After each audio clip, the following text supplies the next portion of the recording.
Michael, it's great to see you, man. I'm glad you're back. Good to see you, Jay.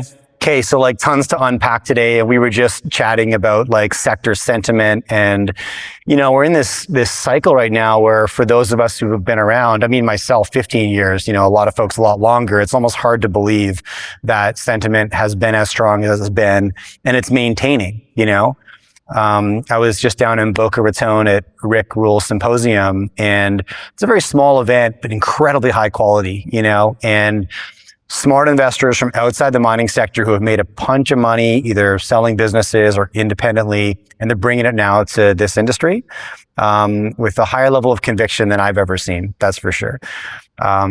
Look, we chatted last about 6 months ago, and you guys are very busy with the work program at your Moss Gold project in Ontario. So today, I want to unpack what you discovered with that program, what you've learned about the project, and zero in on some of the key catalysts that you're super excited about, and reintroduce this story because I think it's honestly, quite frankly, one of the more exciting gold opportunities in the sector right now, just given exactly where you're at in the company stage, the capital you have in the bank, you're ready to go, Yeah. First, give me a read on the industry right now. What are you paying attention to, sentiment or otherwise? I mean, I just think capital is now available. That's the big change. We're seeing a lot of deals get done. And I think in the case of Goldshore, on our last financing, we had really strong institutional long-term money come into our story. And that to me was what I wanted to see for Goldshore in particular, obviously, but that sort of long-term support, the smart money's coming back in, and it was attractively priced at the time, because it's been a very tough market, but we're seeing, these long-term institutional investors, with money to deploy. Yes. And that is great news for our industry in general.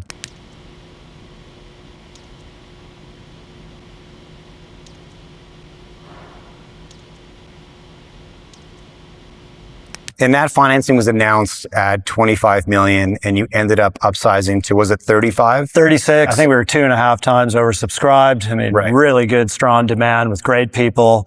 Obviously we didn't want to over dilute, but at the same time, you want to take some money in so that you can go execute and actually create value for the co. Yes. And so that's what that money has really allowed us to do. It's that next phase, right?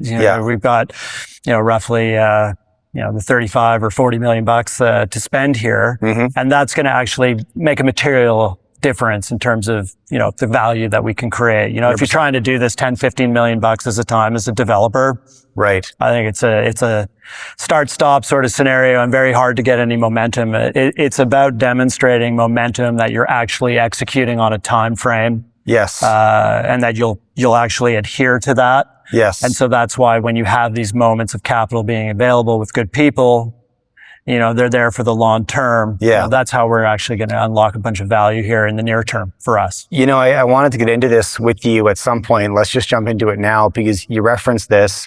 I always counsel new investors to the sector when they're watching capital raises occur. There's a good amount of money to raise and there's a bad amount of money to raise. And if you're an exploration company, too frequently, I see companies raising between $1 and $3 or $1 and $4 million. In that situation, you need to ask yourself, can this business materially change their value with $2 million before they come back to the market for more money?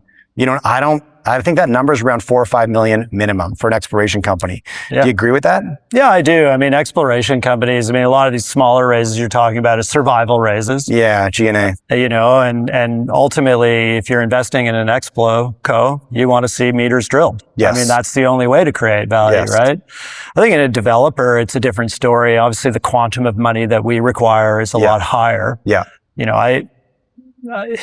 What that exact number is in terms of, can you meaningfully advance? I think in our case at Goldshore, when you start dealing with $20 to $30 million tranches, yeah, we can execute. We can demonstrate value. We can actually move the project ahead to its end goal, which is to have it in a feasibility study and into the formal permitting process in about 24 months. We got a lot of heavy lifting to do. So, $30 million raise for us, we can advance, but again, it's maintaining momentum. It's maintaining timelines. It's demonstrating increased value in your co as you move forward. And certainly, last winter's drill program, that was That was a $14 million raise. I think we executed beautifully on that. We went and put 20,000 meters into the conceptual open pit, and we were beautifully converting waste to ore. We were just extending things that had shear zones that had been hit at depth up to surface, really low hanging fruit. So of course you do that. Yes. Reduce your strip ratio, add ounces. Lovely. Yeah. At the same time, we took a couple of swings on the shallow part of our system in terms of where it had been drilled on the southwest end, and we stepped 150 meters underneath that just to see what was there, and it was there, and with very solid grades. So, we wanted to put a bunch more meters into that. That worked out very well. We think we're going to add a significant amount to our mine life, probably a couple of years by doing that. And then, we made a new discovery inside the pit shell, if you can believe that, high grade at surface at the Superion discovery. So I think when you've got $14 million and you kind of execute on that sort of scenario, you pick off low hanging fruit and you demonstrate values increasing to investors, that's what people need to see. And now that we've kind of gone through that sort of emergence of getting active again and demonstrating that, we can execute on a plan and create value, the tranches of money are going to increase as we go forward. Yeah. Right? Because, again, the goal here is in 24 months, start a feasibility and into permitting. Right. Right. That's what we have to achieve for our investors. So you touched on a couple of the highlights from the winter drill program, and I think the last of those results are maybe coming out about now. Yeah. But when last we spoke, Goldshore had a 6 million ounce resource, just over that, I believe, 1.1. 6.7. 6.7. Yeah, thank you. So obviously you answered some of the unanswered questions with the winter drill program. And can we expect an updated resource estimate as a consequence? Yeah, definitely. So part of the, we had some decisions to make, once we started drilling this winter drill program, results were coming in and they were really good. Yeah. Right. And so we started talking to G Mining about this. And we say, hey, we probably want to incorporate these new ounces into this PEA, particularly when we extended the southwest pit to depth. So it was equal to the rest of the Moss deposit pit depth, which was, 450 to 500 meters. Okay. Of course, we want to put that into the PEA, a couple of years of extra mine life, NPV to CapEx ratio looks much better. Yeah. Also, by working with G Mining, on a daily basis or weekly basis, it's iterative. They come to us and say, if we could just solve this dilution problem that you guys have because of some historical core detection limits at about 0.35 grams per ton, we can then dilute with non-zero grade. Your life of mine grade goes up, your IRR goes up. So again, we delayed for good reason. We wanted to put out the best study possible. Yeah. And again, by having that sort of iterative relationship with G Mining. Can you actually just provide some context for anybody who maybe didn't see our January interview, they're stepping into it for the first time, background on the relationship with G Mining? Yeah, I think G Mining is just recognized as really one of the top engineering firms in the world. They have a reputation of delivering on time and on budget. And really, they don't take on projects that they don't think are going to make it, right? Like, it's very important to them that, each mandate that they take on succeeds. And certainly, my experience working with Newmont and teams of engineers was always iterative as well. It's like, hey, if you can just find us, this many ounces and at that grade, we can get this through, right? And quite often in a junior, you don't have that relationship where engineers can kind of really advise you, hey, look, if we can just solve for this problem, if you have the ability to do that, we can put out a much better study. We're going to be able to improve those economics.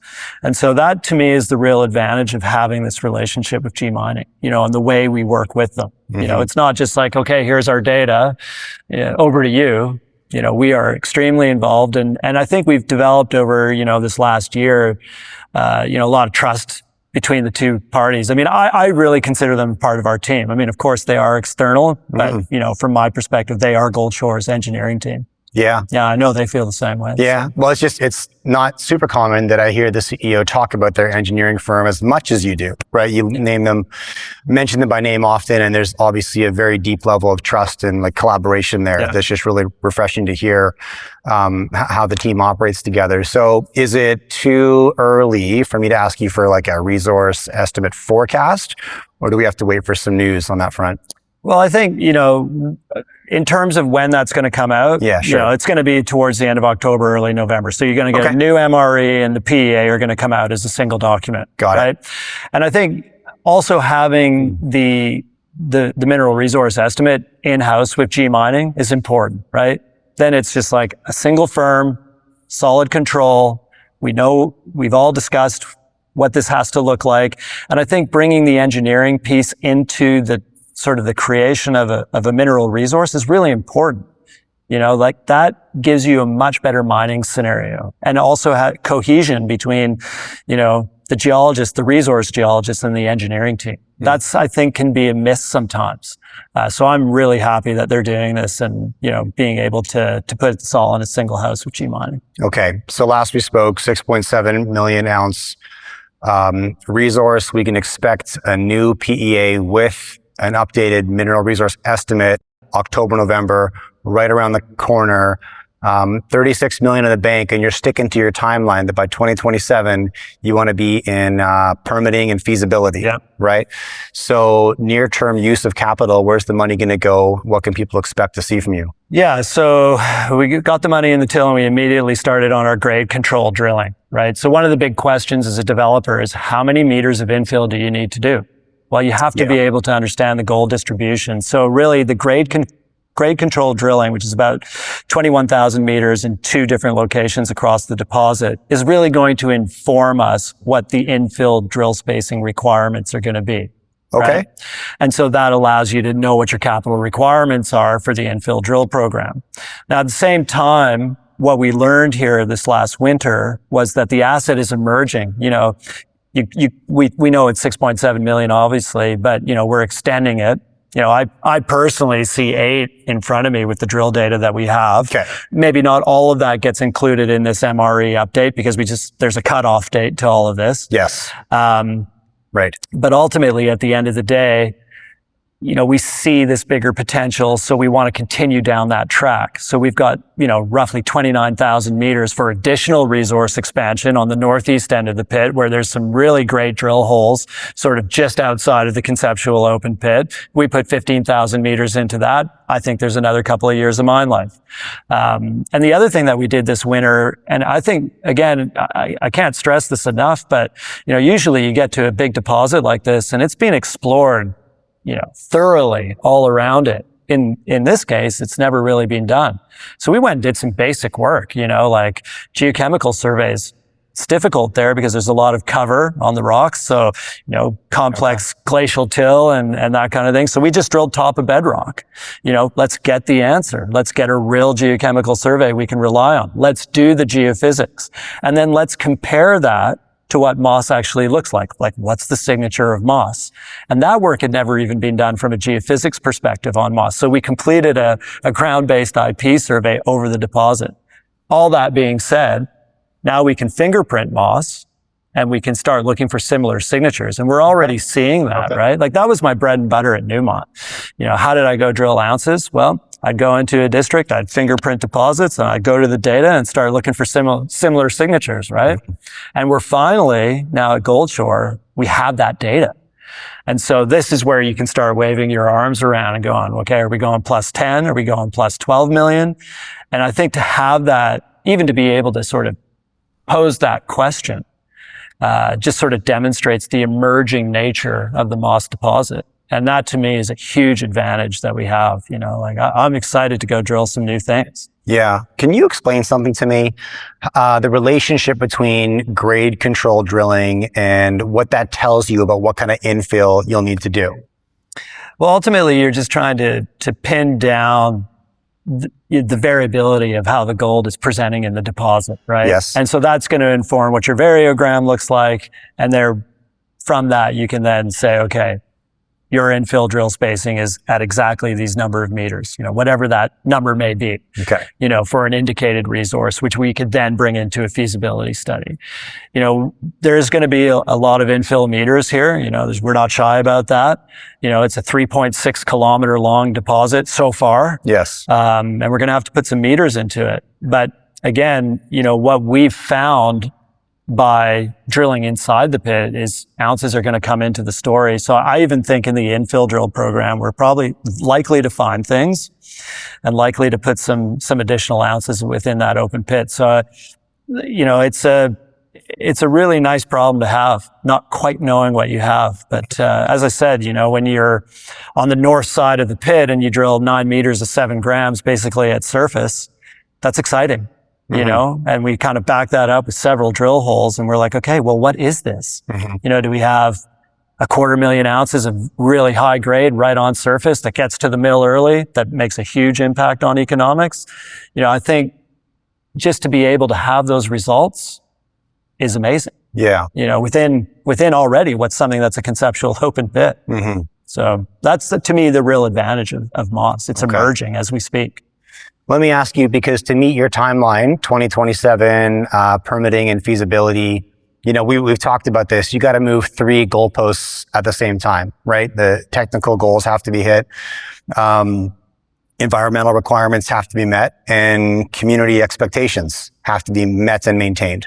Right. And so you need all 3, right? You can't get one over the line. Then you have to just go backwards and redo what you didn't do yet. Right. So can you walk me through the strategy there? Yeah. I mean, when I came on board, my first job as CEO was to develop a strategic plan, and we based it on 3 pillars. So the technical, right, which is, a growth pillar. The engineering, also technical. Yeah. We've got to get that done and daylighted to our investors.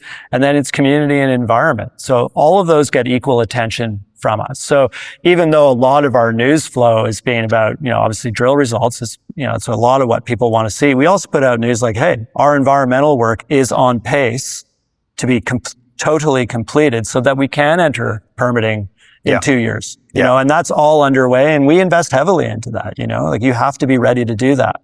At the same time, with our indigenous communities that are a part of the Moss deposit, we have to have good relationships with them. And in fact, we had some news here earlier this year where we signed an IBA term sheet with the Lac du Mille First Nation, whereby we're getting now ready to actually do the heavy lifting of negotiating an IBA with them. That to me demonstrates a complete de-risking. When I was in Europe here recently, I was asked a question, what's the biggest risk to your project, to your company? And I said, not de-risking all 3 pillars at the same time. Right. As you said, I mean, you can have all the beautiful technical work, wonderful studies, great drill results. Yeah. And if you're not actively getting ready to permit or have really good community relationships, it's all for naught. So it gets the lion's share of the attention, maybe in the news flow and the public perception, but you cannot underestimate how important it is to ensure that you're taking care of the environmental in your community. To me, that was one of the major lessons I learned at Newmont. Really? Absolutely. You treat that whole thing holistically from day one.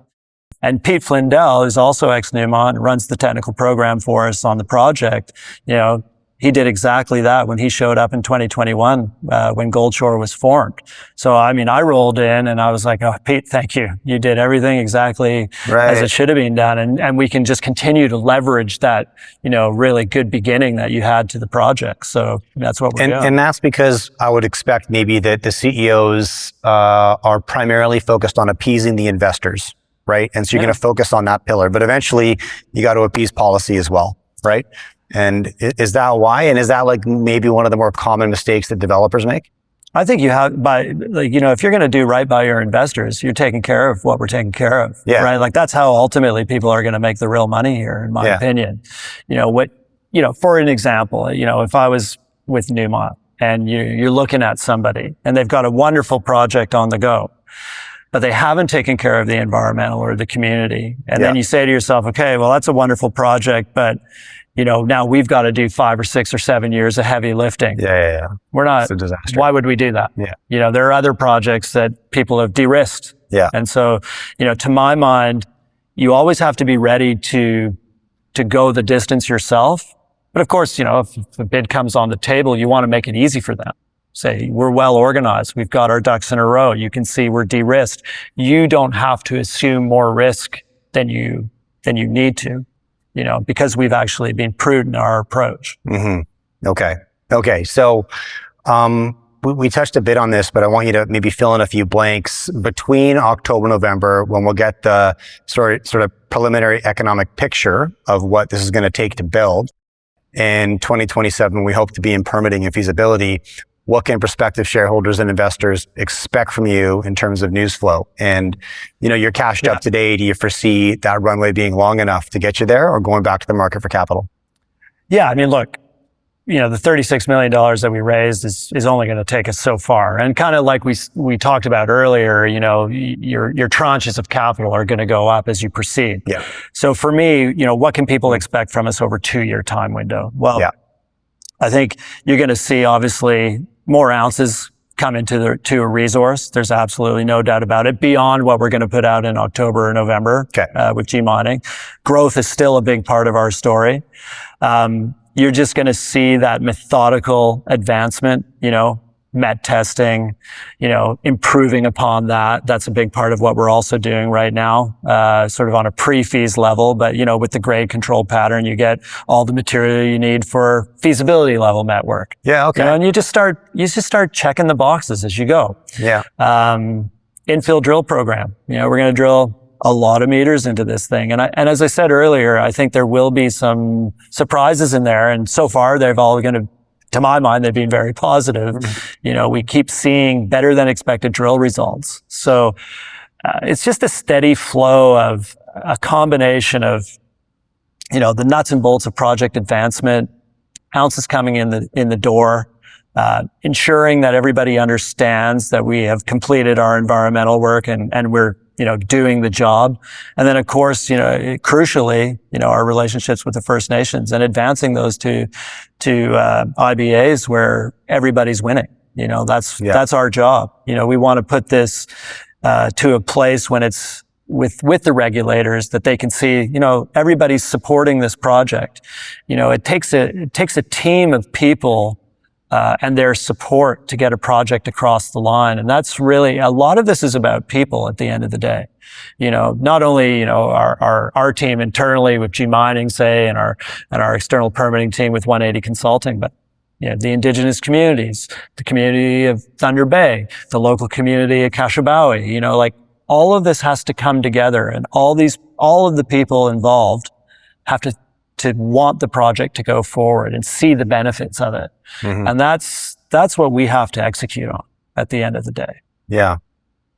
Now, if this is successful and you come back to the market, increase the ounce count, you can prove that you've moved all 3 goalposts forward.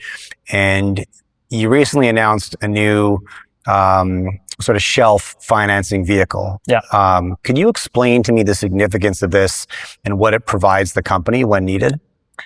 Well, with the filing of the shelf, we're able to raise up to $150 million.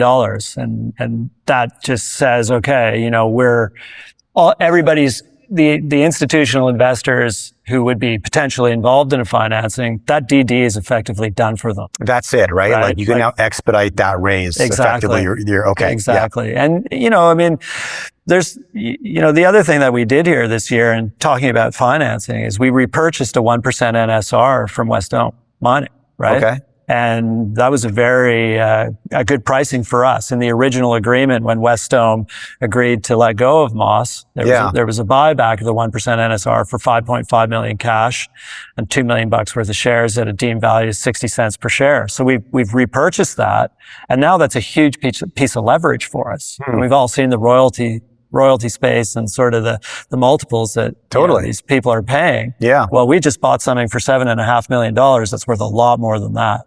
So again, when we look at, how do we differentiate ourselves from other developers? Well, obviously capital is a huge part of that, and keeping your timeline. But by bringing back that 1% NSR to us, we have the option for non-dilutive financing as well. And so that's something that we obviously want to execute on. Project can take it, it can take a 1% NSR. We just repurchased it for $7.5 million. Yeah. And this is, to our mind, the vision remains the same. This can be a top 10 producer in Canada. Right. So that was an extremely attractive price that we just paid for that 1%. No doubt. And you may not ever exercise it, right? But you've got the option should that capital be more appealing. That's right. Given where you're at that point. Yeah. So again, developers need capital. You can't shy away from it. You can't say, no, we don't need it. Of course we do. Yeah, you will. Being really thoughtful about how we stage capital in is important. You know, for me, again, on the last financing that we did, institutional investors came in, long-term money, the type of people we want in our story. Fantastic. That was a really big turning point in terms of how I felt about Goldshore. Can you share some highlights of your shareholder base? I mean, they're very long institutions. I'll leave the names out of it. Sure. But ultimately, I mean, these are the type of people you want in your story. You know, they're not here for a quick trade. They're here to actually see you do your job. And for us at Goldshore, you know, we got a 2-year window to get to feasibility and permitting. And then ultimately, I think a lot of these institutional investors will keep riding it to see, you know, okay, do these guys, you know, do they build it? Do they get taken out? Yeah. You know, what's going to happen? And that to me is a big part of it. And then, you know, like you said, you know, there's alternative financings to us with a royalty as an example. And again, we want to treat our shareholders really well. We don't want to over dilute them. We want to be thoughtful about how we do it. We also want to respect, you know, the fact that we want to deliver the best project possible to the market, you know? Yeah. And so, you know, you're always looking at it. Okay, if we do a royalty deal with a 1% NSR, what's that mean to the project? Yeah. What's that capital look like right now? Is that a good trade? Yeah. So, you know, our job is to be thoughtful about how we stage capital into the story. Yeah, 100%. Well, you know, I think that's going to be incredibly valuable because capital sources are becoming more abundant in the industry as the sentiment heats up. And so the optionality there is increasing. And to have that in your back pocket as something else you can bring to the table just in a negotiation is going to be massively helpful. Maybe just you don't even utilize it, but it's leverage to get cheaper capital somewhere else, right? Yeah. Absolutely. I mean, as I said, you know, a lot of the appeal for me to take the job originally was the strategic backing of the SAF group. You know, and that's played out exactly as I would have hoped it would. Really? And then our job is to continue to build these strategic partners coming into our story, long-term money that wants to see us succeed, you know, advancing this project the distance. And that to me is a crucial part of the story. You know, you want people on board who believe in you, believe in your project and know you can, you know, trust you to go execute. Of course, we absolutely have to walk our talk, you know, and that's a big part of, you know, sticking to a timeline and doing what we say we're going to do. Yeah. Yeah. I love it, man. I think the sort of funded developer right now is the most attractive in the marketplace. You guys are right in that pocket and, with near-term catalysts. And I mean, I got to have you back on right when that PEA comes out and pick it apart. Love to talk to you again then. Yeah, like break down the mechanics of how this thing looks at that point and give everybody like a fresh understanding. Anything else, Michael, you want to leave my audience with today? No, I mean, I think, you know, look, well capitalized, got a really solid plan. The job is to just be steady, you know, continue to put out good results. I feel like you do that well, the be steady part. Yeah, look, I think when you're in this position, you know, there's all sorts of highs and lows as you go on a daily basis, but I think you just have to look at, okay, what are we actually trying to achieve for the next, say, 6, 12, 24 months? Yeah. Are we positioned to do it? Yeah. Okay, we are. You know, we're on that time frame right now. So I would just tell your audience, look, you know, you can expect more of the same from us, you know. It might feel a little bit boring, but I never get bored with ounces coming in the till and good execution and creating value. And I certainly think, you know, over the last year, you know, I think we've gone from a $40 or $50 million market cap. We're now touching 200. You know, obviously the market's helped that, no doubt, but I think a good execution has as well. And I see a lot more room for value creation here over the next, you know, 6 to 12 months even. Yeah, man. You guys are a very focused team. It's fun to watch. And the progress is fun to watch. Thanks for coming in. Thanks for having me. Always great chatting with you. And we'll have to do it again. Whenever that PEA is out, we'll sit down again. Yeah, definitely. Looking forward to it. All right, man.